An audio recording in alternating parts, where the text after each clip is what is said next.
السلام علیکم ورحمۃ اللہ وبرکاتہ۔ Welcome to learning Quran. Learning Quran میں خوش آمدید۔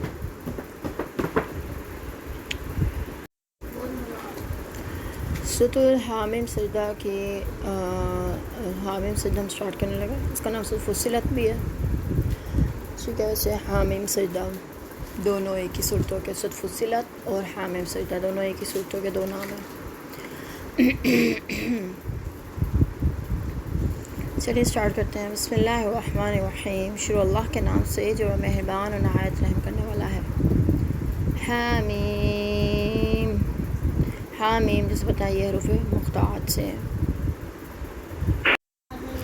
سرداران قریش دعوت اسلام کو نیچا دکھانے کے لیے کئی طرح کے ہتھ کنڈے استعمال کر رہے تھے۔ انہی میں سے ایک یہ بھی تھا کہ کسی طرح رسول اللہ اور مشرکین مکہ میں بالالفاظ دیگر حق و باطل میں سمجھوتا ہو جائے۔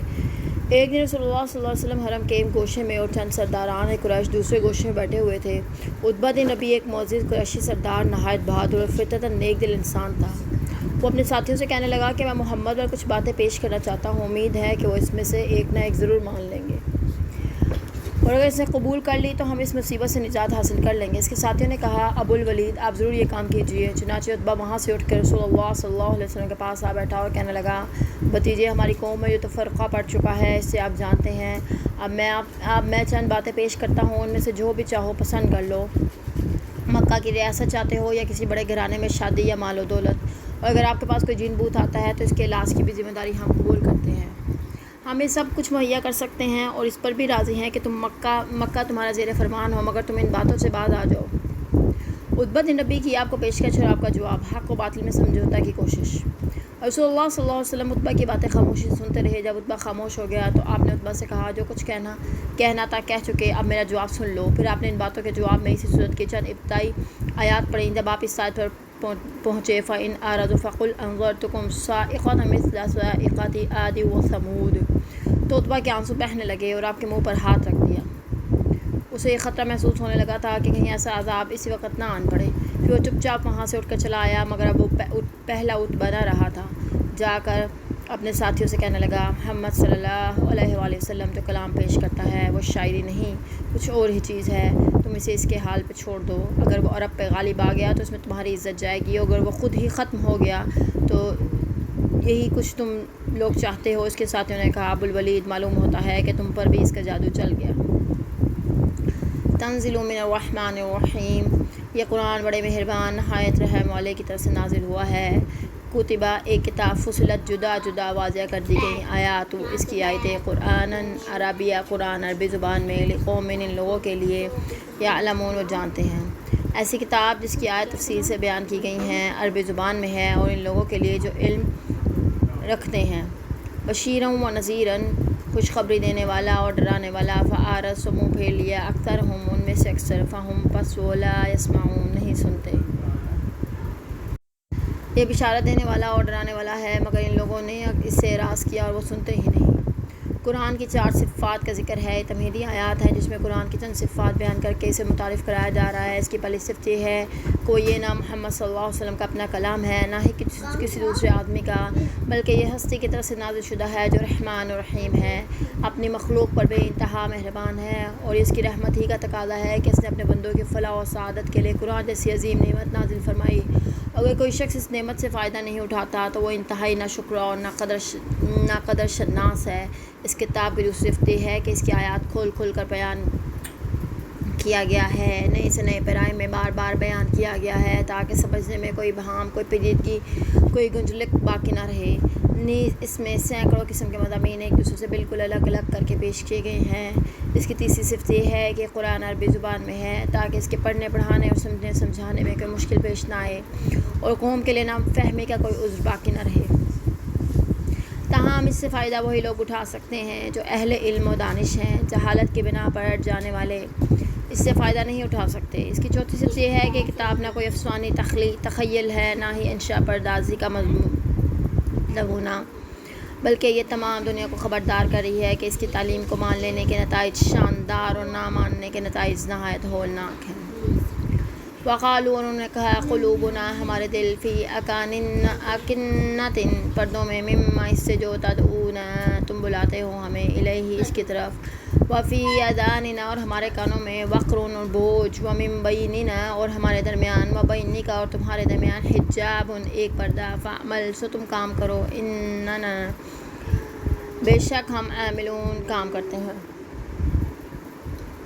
وہ کہتے ہیں کہ جس چیز کی طرف تو ہمیں بلاتا ہے اس سے ہمارے دل پردوں میں ہے، اور کہتے ہیں کہ جس چیز سے تو ہمیں بلاتا ہے اس سے ہمارے دل پردوں میں ہیں، اور ہمارے کان کلام سننے سے یہ کلام سننے سے بہرے ہو گئے ہیں، اور ہم اور تیرے درمیان ایک پردہ حائل ہے، لہذا تم اپنا کام کیے جاؤ، اور ہمارے اور تیرے درمیان ایک پردہ حائل ہے، لہذا تم اپنے کام کیے جاؤ، ہم اپنے کام کیے جائیں گے۔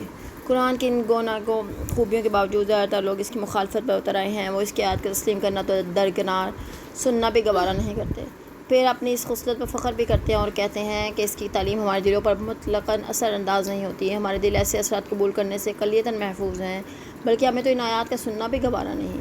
ایسی باتیں سن کر ہمارے کان پک گئے ہیں، لہذا وہ سننے کی بھی زحمت گوارا نہیں کرتے اور کہتے ہیں محمد صلی اللہ علیہ وسلم تمہاری اس دعوت سے ہمارے اور تمہارے درمیان عداوت کی ایک دیوار حائل ہو چکی ہے، اور اس دعوت نے ہمارے اور تمہارے درمیان جدائی ڈال دی ہے، لہذا ہم تمہاری اس دعوت کو کسی قیمت پر قبول کرنے کے لیے تیار نہیں۔ اس جملے کے دو مطلب ہو سکتے ہیں، ایک یہ کہ ہمیں تم سے اور تمہیں ہم سے کوئی سروکار نہیں، اور ہم دونوں کبھی مل کر بیٹھ نہیں سکتے، اور دوسرا مطلب یہ ہے کہ تم اپنی دعوت سے باز نہیں آتے تو اپنا کام کیے جاؤ، ہم بھی تمہاری مخالفت سے کبھی باز نہیں آئیں گے۔ اس جملے سے یہ معلوم ہوتا ہے کہ ان مخالفوں کے اظہار ثانی اور معاندانہ سرگرمیوں کے باوجود اسلام کی دعوت میں اتنی پیش رفت ہو چکی تھی کہ مخالفین مساویانہ سطح پر گفتگو کرنے پر مجبور ہو گئے تھے۔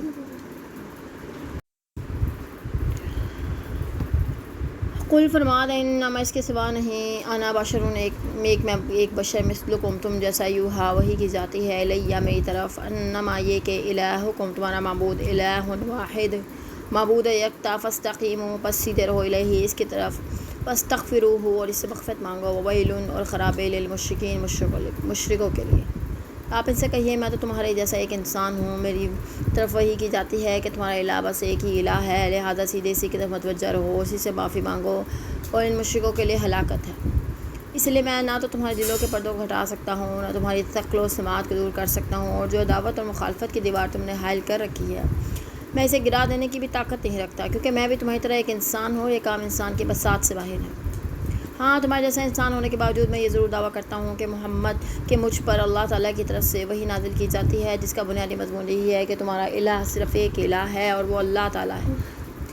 یہ بات میں کوئی وہم و گمان اور قیاس کی بنا پر نہیں کہتا، بلکہ وحی جیسی یقینی علم کی بنا پر کہتا ہوں، اور یہ وحی کا تقاضا ہے کہ اللہ کے سوا دوسروں میں خدائی اختیارات اور تصورات کو تسلیم کرنا چھوڑ دو، اور اپنے ذہن کو ایسے مشرکانہ عقائد سے پاک کر کے اپنی سب امیدیں ایک اللہ کے ساتھ وابستہ کر دو۔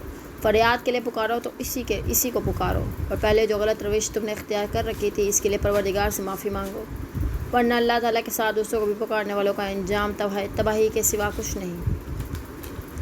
الذین لا یؤتون وہ جو نہیں دیتے الزکوٰۃ زکوٰۃ وہم بالآخرہ اور وہ آخرت کے ہم کافرون منکر ہیں، جو زکوٰۃ ادا نہیں کرتے وہ آخرت کے بھی منکر ہیں۔ زکوٰۃ کے دو معنی ہیں، اس جملے کے دو مطلب ہیں، ایک لغوی اعتبار سے زکوٰۃ کے معنی بالیغی نشوونما پر آنا، عمدہ ہونا، اور زکا کے معنی نفس کو روحانی علائش و عقائد کی خرابی اور بیماری اور اخلاق رذیلہ سے پاک کر کے اور صاف حمیدہ پیدا کرنا۔ اس لحاظ سے اس جملے کا مطلب یہ ہوا کہ اس مشرکوں کے لیے ہلاکت ہے جو اپنے مشرکانہ عقائد سے اپنے آپ کو پاک صاف نہیں بناتے، اور دوسرا مطلب شرعی اصلاح کے اعتبار سے یہ ہے کہ ایسے مشرک جو شرک کر کے اللہ کے حقوق تلف کرتے ہیں اور زکوٰۃ کی عدم ادائیگی سے لوگوں کے حقوق تلف کرتے ہیں، اور ان دونوں کی اصل وجہ یہ ہے کہ آخرت میں جواب دہی کے منکر ہیں۔ ان الذین بے شک جو لوگ آمنوا ایمان لائے وعملوا الصالحات اور انہوں نے نیک عمل کیے، لہم ان کے لیے اجر غیر ممنون نہ ختم ہونے والا اجر ہے۔ بلا شبہ جو لوگ ایمان لائے اور نیک عمل کیے ان کے لیے ایسا اجر ہے جو کبھی منقطع نہ ہوگا۔ من کے لغو مفہوم، غیر ممنون کی بھی دو معنی ہیں۔ من کا مطلب کسی چیز کا آہستہ کم ہو کر ختم ہو جانا، اور اس کا سلسلہ منتقع ہو جانا، اور اس کا دوسرا معنی احسان کرنا اور احسان جتلانا بھی ہے۔ پہلے معنی تو ترجمے سے واضح ہیں، دوسرے معنی کے لحاظ سے مطلب یہ ہوگا کہ اہل جنت کو جو نعمتیں میسر ہوں گی ان کا کبھی احسان نہیں جتلایا جائے گا۔ قل انکم لتکفرون فرما دے کہ تم انکار کرتے ہو باللہ جس نے خلقہ پیدا کیا الارض زمین فی یومین 2 دنوں میں، وتجعلون اور تم ٹھہراتے ہو لہو اس کے اندادن شریک، ذالک یہ رب العالمین رب سارے جہانوں کا رب، آپ ان سے کہیے کہ تم اس ذات کا انکار کرتے ہو جس نے زمین کو 2 دنوں میں پیدا کیا اور دوسروں کو اس کا ہمسر ٹھہراتے ہو. یہ صرف کا مالک ہے سب جہانوں کا پروردگار. وجعل اور اس نے بنایا فیہا اس میں رواسیہ پہاڑ من فوق اور اس کے اوپر وبرکہ اور برکت رکھی فیہا اس میں مقدر اور مقرر کی فیہا اس میں اقواتہا اس کی خوراکیں فی اربعۃ ایام 4 دنوں میں سواء یکساں للسائلین تمام سوال کرنے والوں کے لیے. نیز اس نے زمین کے اوپر مضبوط پہاڑ بنا دیے جو ان میں اور اس میں برکت رکھی اور ٹھیک اندازے سے 4 دنوں میں اس میں رویدگی کی قوتیں رکھ دیں اور یہ زمین سب حاجت مندوں کے لیے یکساں ہے. زمین کے اشیاء سے انتفاع کا یکساں حق اور حق ملکیت. بعض علماء نے سوال السائلین فصلت کا ترجمہ کیا ہے کہ برابر ہے واسطے پوچھنے والوں کے ٹھیک جواب پوچھنے والوں کے لیے. انسانی تاریخ کا ایک بنیادی اور اہم سوال یہ بھی رہا کہ اس کائنات کی تخلیق کیوں کر ہوئی. ان آیات میں اس بنیادی سوالات کے جواب دے کر فرمایا کہ ایسا سوال کرنے والوں کے اطمینان کے لیے اتنا ہی جواب کافی ہے. اور جملے کا دوسرا ترجمہ جو اوپر درج کیا گیا بہت سے علماء مفسرین اس ترجمے کے بھی معید ہیں اور اس لحاظ سے اس کا مطلب یہ ہوگا کہ زمین کی پیداوار اور انتقاء کا حق سب ضرورت مندوں کے لیے یکساں ہے، خواہ یہ ضرورت مند انسان ہوں، حیوانات ہوں، چرند ہوں، پرند ہوں. اور انتفاع کے حق کی یکسانی کی مثال یوں سمجھیے جیسے جنگل میں ایندھن پڑا ہوا، اب جو شخص اسے اٹھا کر اپنے قبضے میں کر لے گا تو اب اس ایندھن پر اس کا حق ثابت ہو گیا، اور جب تک وہ جنگل میں پڑا رہا تھا اسے وہاں سے اٹھانے کا ہر شخص یکساں حق رکھتا تھا. اس کی دوسری مثال چشمہ کا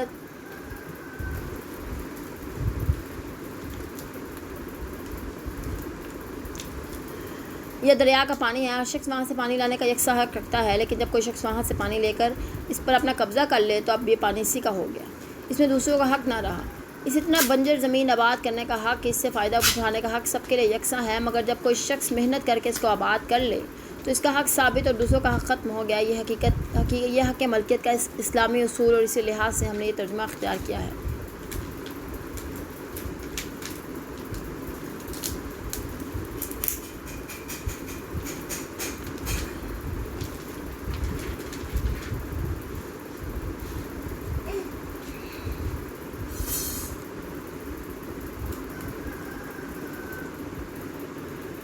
حق ملکیت کے متعلق اشتراکیوں کی دلیل اور اس کا جواب. ان لوگوں کی اس تعویل میں پہلا اعتراض تو یہ ہوتا تھا کہ ضرورت مند، طلبگار، حاجت مند صرف انسان ہی نہیں بلکہ حیوانات، چرند پرند، کیڑے مکوڑے سبھی خوراک کے محتاج ہیں اور سب کے لیے خوراک زمین ہی سے حاصل ہوتی ہے، تو یہ کہ ساری مخلوق زمین یا زمین کی پیداوار میں برابر کی حصہ دار ہوگی.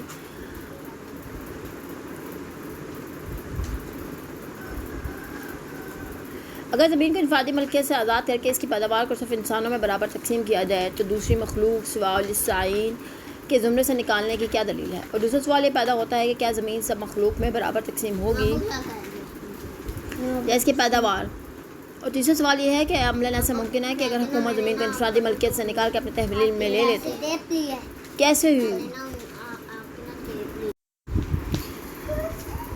بہرحال اس سب کا اصل مقصد یہی ہے کہ زمین کی پیداوار سے اللہ کی ساری مخلوق کو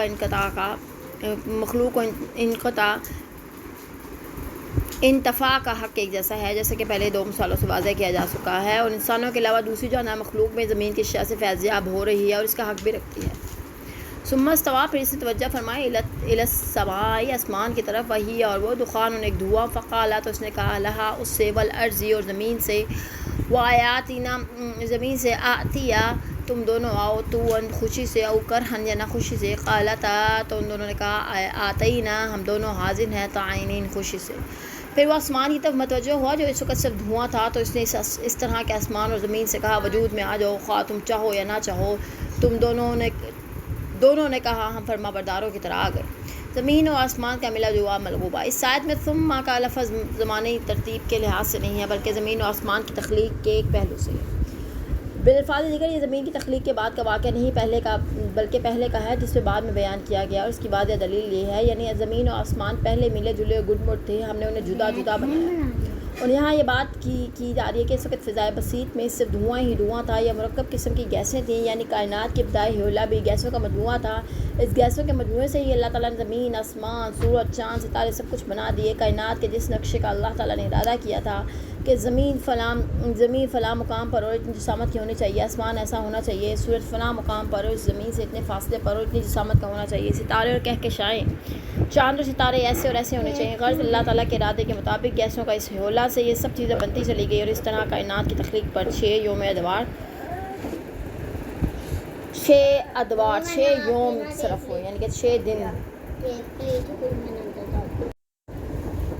فَأَقْضَاهُنَّ، پھر اس نے بنائے 7 سماوات، 7 آسمان، فی یومین، ان 2 دنوں میں، اور وہی کر دی فی میں کل السماء، ہر آسمان میں، امرہا اس کا کام، وزینا، اور ہم نے زینت بنائی ہے السماء دنیا، آسمان نے دنیا میں، مصابیح چراغوں سے یعنی ستاروں سے، وحفظا اور حفاظت کے لیے، ذالک تقدیر یہ اندازہ، فیصلہ العزیز الغالب العلیم علم والا۔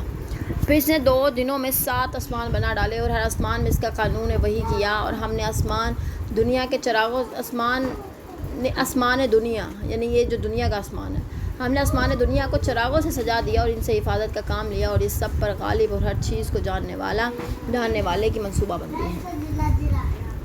زمین و آسمان کی تخلیق، ترتیب اور زمانہ تخلیق۔ قرآن میں متعدد مقامات میں مذکور ہے کہ اللہ تعالیٰ نے زمین یعنی کائنات کو 6 ایام یا ادوار میں بنایا۔ پھر بعض روایت میں یہ بھی مذکور ہے کہ اللہ تعالیٰ نے ہفتے میں فلاں کام کیا، اور اتوار کو فلاں، پیر کو فلاں،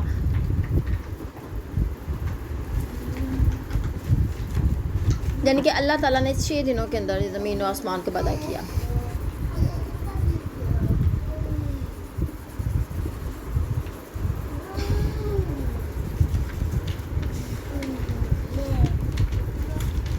آسمان زمین سے لاکھوں گنا زیادہ جسامت رکھتے ہیں، اور زمین میں جب ہزاروں قسم کی مخلوق آباد ہے اور لاکھوں قسم کے کارخانے ہیں، تو آسمان کیسے خالی رہ سکتا ہے؟ آسمانوں میں فرشتوں کی موجودگی کا ذکر تو قرآن میں صراحت سے موجود ہے، اور واقعہ معراج سے پتہ چلتا ہے کہ ہر آسمان میں طرح طرح کی مخلوق آباد ہے، اگرچہ اس کی تفصیلات معلوم کرنا ہمارے بس سے باہر ہے۔